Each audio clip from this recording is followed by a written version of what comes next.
Bonsoir à tous les amis. Alors rappelez-vous. Ouais, vigilance rouge pour là et orange pour les autres fleuves du secteur. On les voit ici tous sur cette carte. Des renforts vont donc être envoyés avec des pompiers, des militaires de la sécurité civile ainsi que des moyens de pompage. Et le problème, c'est que malgré le passage à la nouvelle année, ça continue encore. Des inondations ne s'est donc pas tourné avec la nouvelle année. Dans le Pas-de-Calais, les fortes pluies sont de retour et les cours d'eau commencent à déborder. Les habitants ont déjà vécu ça. Ce serait la 3e fois en 2 mois. Ils sont épuisés. Florence de Juvigny, Julien Clouzot et Julien Bervilliers les ont rencontrés. Depuis la dernière crue, il y a près de 2 mois, l'eau est toujours là. Les agriculteurs aussi sont très éprouvés. Vous allez voir que certains lancent des appels à l'aide d'urgence. Cet éleveur, par exemple, que nous avions rencontré mardi avec ses vaches complètement embourbées, il faut agir vite pour les sauver. Il craint pour leur vie. À ses côtés ce matin, à Franc, Sébastien Ambert et Tanguy Joire. La ferme d'Olivier est complètement noyée. L'eau est partout et surtout dans les étables. Lève-toi, lève-toi. Te couche pas, Coco. Voilà. Eh bien. Les vaches ont de l'eau jusqu'au flanc. Là, ils sont vraiment en hypothermie, quoi. C'est vraiment très grave, quoi. Là, il faut qu'on vide aujourd'hui impérativement, quoi. Sinon, ça va pas aller. Vous voyez, on en voit dans le fond, là, qui sont vraiment très mal, quoi. Et on peut les sauver, mais c'est les heures qui comptent. Il faut aller vite. Maintenant, il faut aller vite. Il faut baisser la pression, il faut baisser l'eau, il faut aller vite. Alors justement, je pars demain matin à 4h30 dans le Pas-de-Calais, retrouver Olivier. On va même déjeuner ensemble demain midi. Et ensuite, on va aller retrouver Thomas.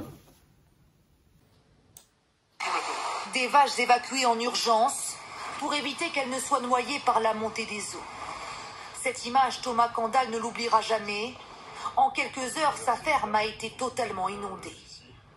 Aujourd'hui, l'eau est redescendue, mais ses bêtes sont encore traumatisées. Cette vache est même tombée gravement malade à cause du stress et de l'hypothermie.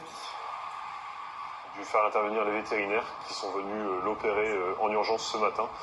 Sinon, elle risquait d'y passer. Un stress intense qui a des conséquences. Depuis quelques jours, ces vaches produisent beaucoup moins de lait. C'est d'une part donc une baisse de la production brute de lait qui va engendrer forcément une baisse de revenus pour moi sur les prochains jours, les prochaines semaines. Dans le département, la pluie est déjà de retour, alors même que dans certaines fermes, l'eau continue de stagner. Alors je vous la fais courte puisque l'idée c'est uniquement de vous rendre compte de mon déplacement et du fait que je vais rencontrer des agriculteurs demain dans le Pas-de-Calais. Donc je vais rencontrer Olivier, Thomas, mais aussi Franck. Je vais rencontrer Maxime qui est le maire d'un village et éleveur de brebis. Je vais aussi rencontrer un autre Maxime qui lui a construit un magnifique bâtiment pour sa future salle de traite en 2024, mais malheureusement ça ne s'est pas passé pour eux comme c'était prévu et rien ne s'est arrangé depuis ce début d'année où ils ont pris encore plus de 140 mm puisque je suis en contact avec certains d'entre eux presque tous les 2-3 jours depuis les fêtes, en fin de compte, depuis qu'on s'est contacté pour la première fois. Ce sont des gens extra comme le sont les agriculteurs en général, mais certainement aussi comme le sont les gens du Nord. Donc je pense que ce sera des gens avec qui je garderai une relation dans le futur. En tout cas, je voulais vous rendre compte que demain, je vais rencontrer donc ces 5 agriculteurs qui sont issus d'une liste de 7 agriculteurs qui nous ont été proposés par Lucie, représentante professionnelle sur le secteur du Pas-de-Calais, mais aussi par Christian, qui est le président de la Chambre d'agriculture. Ce sont des agriculteurs pas forcément syndiqués, qui n'ont pas forcément une relation continue ou de rôles politiques divers et variés. C'était les critères que nous avions demandés. On voulait des éleveurs et on voulait vraiment les gens les plus touchés du secteur. Et il se trouve qu'il y a eu évidemment plusieurs cœurs de cyclone où ces agriculteurs-là ont vraiment connu un arrêt de leur entreprise. Et d'ailleurs, sur les 7, 2 nous ont expliqué, après différents entretiens que j'ai eus avec eux, qu'ils n'avaient pas forcément besoin d'aide puisqu'ils étaient bien couverts et que leur entreprise surtout ne s'était pas arrêtée, que l'endroit où il y avait eu des dégâts, c'était pas forcément le lieu de production et que c'était des dégâts matériels et qui, voilà, ils allaient perdre un petit peu d'argent, mais ça n'avait rien à voir avec les autres. Et ça, c'est vraiment magnifique d'honnêteté. Mais je vous expliquerai tout ça dans le détail puisque je vous ferai une présentation individuelle de chacun d'entre eux. Et si j'ai le temps demain et si je sens que je ne dérange pas trop, je leur demanderai de se présenter à l'image.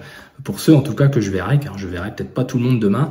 L'idée était de se réunir au départ, mais on le fera certainement un petit peu plus tard au regard des conditions climatiques. Par contre, on va débloquer l'argent assez rapidement à ces 5 agriculteurs qui donc sur les 38 000 euros vont bénéficier d'un peu plus de 7 000 euros chacun, hein, moins les frais du site en gros. Donc c'est une belle somme hein, qui est, je pense, utile. Hein, ces montants-là en agriculture, c'est utile. Voilà, et ce sera pas de trop, puisqu'ils ont évidemment eu beaucoup de promesses, beaucoup de gens qui sont passés, mais rien ne s'est débloqué, rien ne s'est arrangé depuis plus d'1 mois et demi qu'ils vivent ça, depuis le mois de novembre. Hein, donc c'est quand même incroyable, mais je vous raconterai tout ça dans le détail dans le week-end si tout va bien. Alors, je vous souhaite à tous une bonne soirée. Moi, je vais pas me coucher tard. Une chance que je suis du matin. Et puis, je vais sûrement pas rentrer de bonne heure si je rentre, parce qu'il paraît quand on va dans le nord, c'est pas sûr qu'on revienne. C'est fort possible. En tout cas, je vous donne rendez-vous normalement dans le week-end sur la chaîne Sam pour vous rendre compte de toutes ces belles rencontres et vous expliquer un petit peu tous les tracas et tous les soucis et le courage qu'il leur a fallu pour tenir jusqu'à aujourd'hui. Et il va leur en falloir aussi dans les mois à venir. Donc notre aide est évidemment la bienvenue. Et ça, c'est grâce à vous les amis. Allez, bonne soirée et puis à bientôt.